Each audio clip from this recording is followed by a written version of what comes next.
twibuke intsinzi y'umukiza waducunguye igihe yazukaga mu mva maze agatsinda urupfu. Mu gitondo cyo kuwa mbere w'iminsi irindwi niho umwami Yesu yazutse, bose arabatungura. Mu gitondo cy'uwo munsi abigishwa be bumvise inkuru nziza itangaje yuko Yesu yazutse atakiri mu gituro. Biruka banezerewe bajya kubibwira abandi, yazutse yazutse, umwami wacu ni muzima. Mu gitondo cy'uwo munsi abigishwa be bumvise inkuru nziza itangaje yuko Yesu yazutse atakiri mu gituro. Biruka banezerewe bajya kubibwira abandi, yazutse yazutse, umwami wacu ni muzima.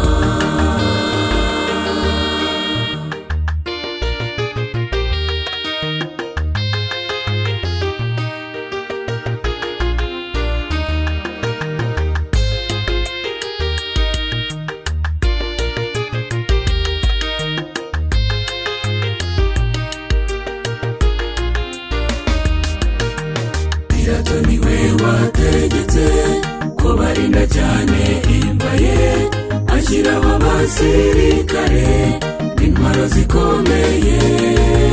Maze imva ye barayihoma, bazi ko abigishwa bamwiba, ariko imbaraga z'ijuru nizo zamukuyemo. Mu gitondo cy'uwo munsi abigishwa be bumvise inkuru nziza itangaje yuko Yesu yazutse atakiri mu gituro. Biruka banezerewe bajya kubibwira abandi, yazutse yazutse, umwami wacu ni muzima. Mu gitondo cy'uwo munsi abigishwa be bumvise inkuru nziza itangaje yuko Yesu yazutse atakiri mu gituro. Biruka banezerewe bajya kubibwira abandi, yazutse yazutse, umwami wacu ni muzima.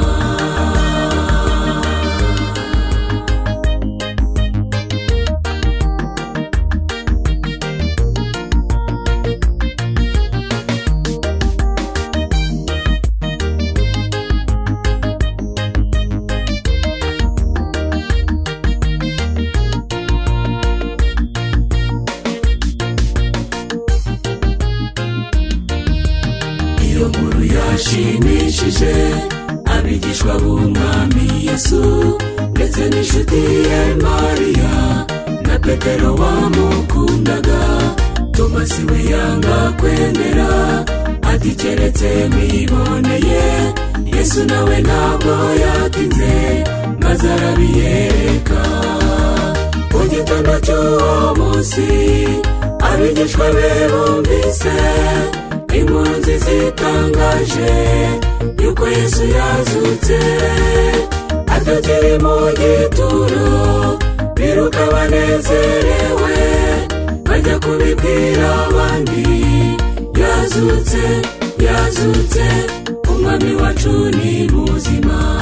Mu gitondo cy'uwo munsi abigishwa be bumvise inkuru nziza itangaje yuko Yesu yazutse atakiri mu gituro. Biruka banezerewe bajya kubibwira abandi, yazutse yazutse, umwami wacu ni muzima. Mu gitondo cy'uwo munsi abigishwa be bumvise inkuru nziza itangaje yuko Yesu yazutse atakiri mu gituro. Biruka banezerewe bajya kubibwira abandi, yazutse yazutse, umwami wacu ni muzima.